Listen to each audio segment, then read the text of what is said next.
চুয়াডাঙ্গায় একদিনের ব্যবধানে তাপমাত্রা নেমেছে 4 ডিগ্রি সেলসিয়াস। সকালে জেলায় সর্বনিম্ন তাপমাত্রা রেকর্ড করা হয়েছে 10.2 ডিগ্রি। গতকাল ছিল 14 ডিগ্রি সেলসিয়াস। শীতের সাথে বেড়েছে কুয়াশার তীব্রতা, বৃষ্টির মতো ঝরছে কুয়াশা। এদিকে কনকনে ঠান্ডায় ভোগান্তিতে পড়েছে পঞ্চগড়ের সাধারণ মানুষ। ঘন কুয়াশার কারণে গত দুদিন সূর্যের দেখা মেলেনি। যানবাহন চলাচল করছে হেডলাইট জ্বালিয়ে। তেঁতুলিয়া আবহাওয়া পর্যবেক্ষণ কেন্দ্র জানায়, জেলায় সর্বনিম্ন তাপমাত্রা 12.8 ডিগ্রি সেলসিয়াস রেকর্ড করা হয়েছে। ঘন কুয়াশায় প্রায় 7 ঘন্টা বন্ধ থাকার পর পাটুরিয়া দৌলতদিয়া ও আরিচা কাজিরহাট নৌ রুটে ফেরি চলাচল শুরু হয়েছে। এর আগে পাটুরিয়া দৌলতদিয়া রুটে রাত 3টা এবং আরিচা কাজিরহাট নৌ রুটে রাত 11টা থেকে ফেরি চলাচল বন্ধ রাখা হয়। ঘাট কর্তৃপক্ষ জানান, বুধবার সন্ধ্যা থেকে নদী এলাকায় কুয়াশা পড়তে শুরু করে। পরে রাত 11টার দিকে ফেরির মার্কিং বাতির আলো অস্পষ্ট হয়ে পড়ে। এজন্য আরিচা কাজিরহাট রুটে ফেরি চলাচল সাময়িকভাবে বন্ধ রাখা হয়। এরপর রাত 3টার দিকে একই সমস্যায় পাটুরিয়া দৌলতদিয়া নৌ রুটের ফেরি সাময়িকভাবে বন্ধ রাখা হয়। কুয়াশা কমে এলে সকাল সোয়া থেকে আবারও ফেরি চলাচল শুরু হয়েছে। ফরিদপুরে পেঁয়াজ বীজ বপনে ব্যস্ত সময় পার করছেন কৃষকরা। ফলন ও বাজার দর ভালো থাকায় জেলায় পেঁয়াজের আবাদ বেড়েছে। তবে কৃষকের অভিযোগ, সরকারি প্রণোদনায় দেওয়া বীজ পাচ্ছেন না তারা। কৃষি উন্নয়ন কর্পোরেশন অভিযোগের সত্যতা স্বীকার করলেও তা মানতে নারাজ কৃষি অধিদপ্তর। ফরিদপুর প্রতিনিধি কামরুজ্জামান সোহেলের পাঠানো রিপোর্ট জানাচ্ছেন ফারহিন ইসলাম টুম্পা। দেশের দ্বিতীয় বৃহত্তম পেঁয়াজ উৎপাদনকারী জেলা ফরিদপুরে মুড়িকাটা, দানা ও হালি এই 3 ধরনের পেঁয়াজ আবাদ হয়ে থাকে। বর্তমানে হালি পেঁয়াজ রোপণ ও বীজতলা তৈরির কাজ চলছে। সরকারি অনুদানের বিএডিসির তাহেরপুরি বীজ পেয়েছি, এটা বীজ ফেলাইছি, বীজটা খুবই সুন্দর গজাইছে। 3 বিঘে বই লাগাইছিলাম, অনেক পেঁয়াজ পাইছিলাম আমি। দামও ইনশাআল্লাহ ভালো পাইছি।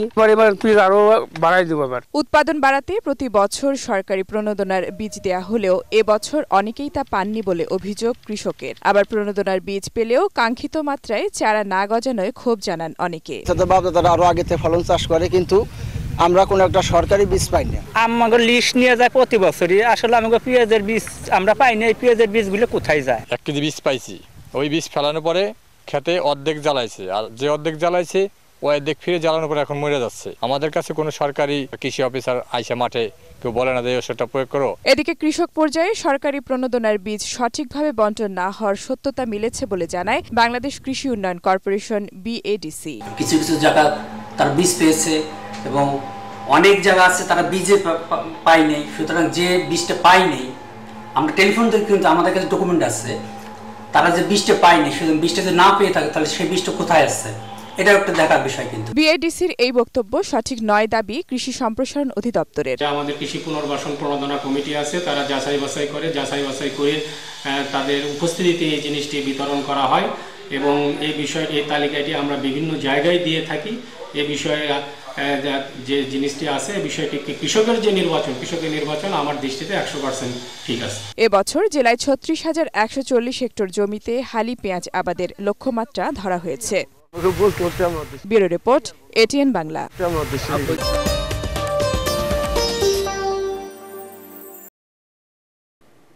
কুমিল্লার 14 গ্রামে ইউনিডো ও পরিবেশ অধিদপ্তরের যৌথ উদ্যোগে পরিবেশগত পরিচ্ছন্নতা অভিযান এবং গণসচেতনতা সভা অনুষ্ঠিত হয়েছে।